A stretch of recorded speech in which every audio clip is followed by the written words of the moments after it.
Frankenstein, or the Modern Prometheus, by Mary Shelley. Chapter 12. I lay on my straw, but I could not sleep. I thought of the occurrences of the day.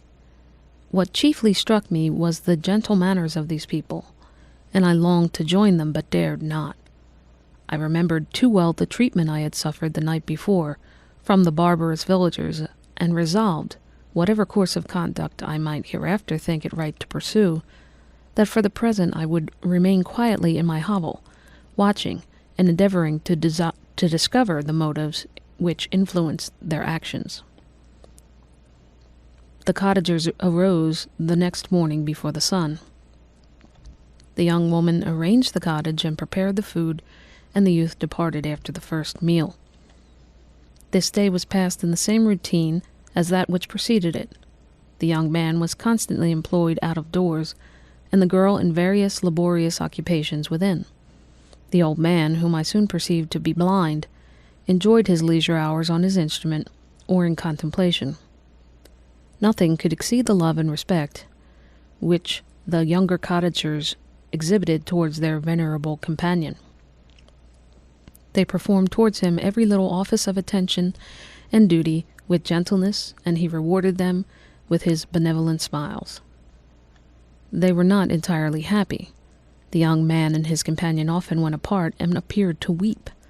I saw no cause for their unhappiness, but I was deeply affected by it.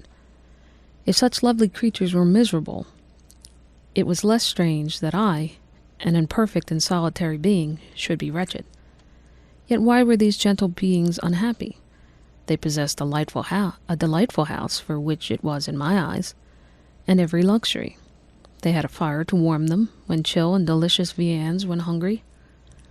They were dressed in excellent clothes, and still more, they enjoyed one another's company and speech, interchanging each day looks of affection and kindness. What did their tears imply? Did they really express pain? I was at first unable to solve these questions, but perpetual attention and time explained to me many appearances which were first enigmatic.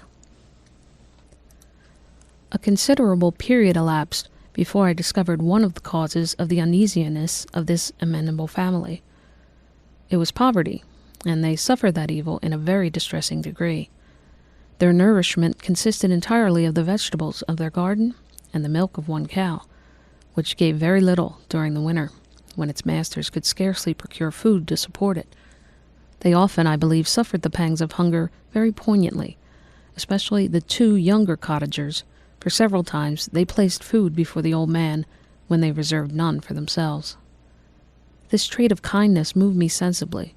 I had been accustomed during the night to steal a part of their store for my own consumption, but when I found that in doing this I inflicted pain on the cottagers, I abstained and satisfied myself with berries, nuts, and roots, which I gathered from a neighboring wood.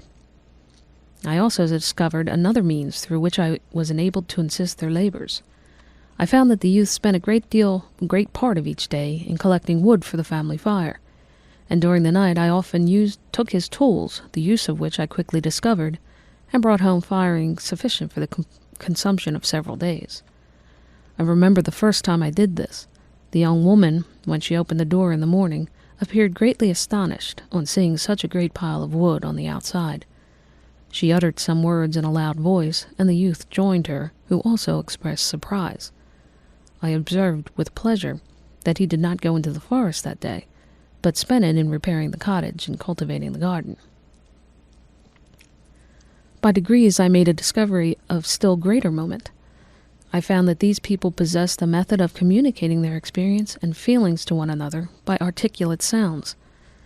I perceived that the words they spoke sometimes produced pleasure or pain, smiles or sadness in the minds and countenances of the hearers.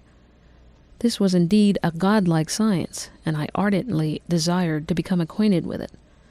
But I was baffled in every attempt I made for this purpose. Their pronunciation was quick, and the words they uttered, not having any apparent connection with visible objects, I was unable to discover any clue by which I could unravel the mystery of their reference. By great application, however, and after having remained during the space of several revolutions of the moon in my hovel, I discovered the names that were given to some of the most familiar objects of discourse. I learned and applied the words fire, milk, bread, and wood. I learned the names of the cottagers themselves. The youth and his companion had each of them several names, but the old man had only one, which was father. The girl was called sister, or Agatha, and the youth Felix, brother, or son. I cannot describe the delight I felt when I learned the ideas appropriated to each of these sounds and was able to pronounce them. I distinguished several other words without being able as yet to understand or apply them, such as good, dearest, unhappy. I spent the winter in this manner. The gentle manners and beauty of the cottagers greatly endeared them to me. When they were unhappy, I felt depressed. When they rejoiced, I sympathized in their joys. I saw few human beings besides them, and if any other happened to enter the cottage, their harsh manners and rude gait only enhanced me to the superior accomplishments of my friends. The old man, I could perceive, often endeavored to encourage his children, as sometimes I found that he called to them to cast off their melancholy. He would talk in a cheerful accent, and the expression of goodness that bestowed pleasure upon me. Agatha listened with respect. Her eyes sometimes filled with tears, which she endeavored to wipe away unperceived. But I generally found that her countenance and tone were more cheerful after having listened to the exhortations of her father. It was not thus with Felix. He was always the saddest of the group, and even to my unpracticed senses he appears to have suffered more deeply than his friends. But if his countenance was more sorrowful, his voice was more cheerful of that of his sister, especially when he addressed the old man. I could mention innumerable instances which, although slight, marked the dispositions of these amiable cottagers. In the midst of poverty and want, Felix carried with pleasure to his sister the first little white flower that peeped out from beneath the snowy ground.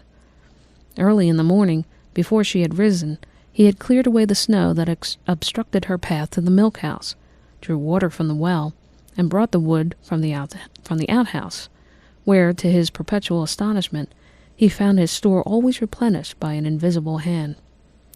In the day, I believed, he worked sometimes for a neighboring farmer, because he often went forth and did not return until dinner, yet brought no wood with him. At other times he worked in the garden, but as there was little to do in the frosty season, he read to the old man and Agatha.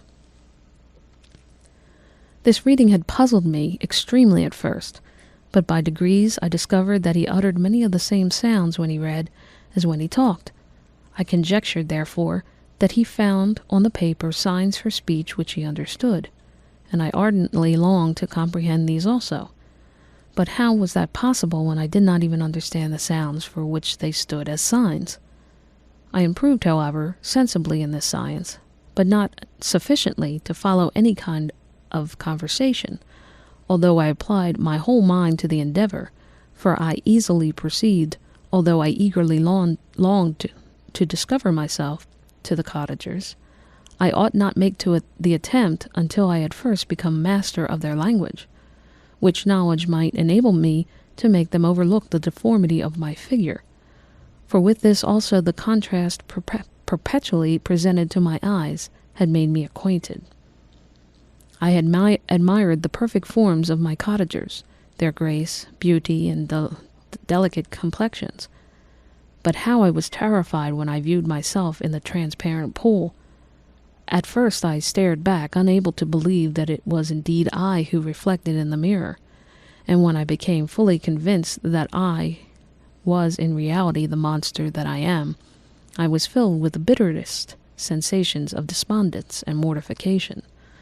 Alas, I did not yet entirely know the fatal effects of this miserable deformity. As the sun became warmer and the light of the day longer, the snows vanished, and I beheld the bare trees and black earth. From this time Felix was more employed, and the heart-moving indications of impending famine disappeared. Their food, as I afterwards found, was coarse, but it was wholesome. and they procured a sufficiency of it. Several new kinds of plants sprang up in the garden, which they dressed, and these signs of comfort increased daily as the season advanced. The old man, leaning on his son, walked each day at noon, when it did not rain, and I found it was called when the heavens poured forth its waters. This frequently took place, but a high wind quickly dried the earth, and the season became far more pleasant than it had been. My mode of life in my hovel was uniform. During the morning I attended the motions of the cottagers, and when they were dispersed in various occupations, I slept. The remainder of the day was spent in observing my friends. When they had retired to rest, if there was any moon or the night was starlight, I went to the woods and collected my own food and fuel for the cottage. When I returned, as often as it was necessary, I cleared their path from the snow and performed those offices that I had seen done by Felix. I afterwards found that these labors, performed by an invisible hand, greatly astonished them, and once or twice I heard them on these occasions utter the words "good spirit," "wonderful," but I did not then understand the signification of these terms. My thoughts now become more active, and I longed to discover the motives and feelings of these lovely creatures. I was inquisitive to know why Felix appeared so miserable, and Agatha so sad. I thought, foolish wretch, that it might be in my power to restore happiness to these deserving people.